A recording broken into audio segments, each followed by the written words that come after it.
TikTok is one of the best platforms to share and promote your content, be it for entertainment, your small business, your art, or for anything at all.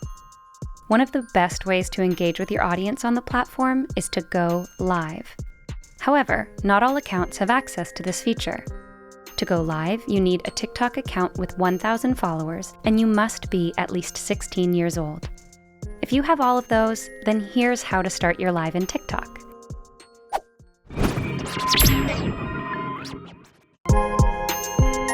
On your main page in TikTok, tap the plus or create button. Next, swipe live on the bottom of your screen. Select an image for your live and enter a title. Once you're done, tap Go Live to start streaming. You can now easily engage to share your content in real time with your followers. If you find this video helpful, make sure to click like and subscribe, and don't forget to hit that notification icon to watch other how-to videos. Also, don't forget to check out all these other videos that we think you'll enjoy.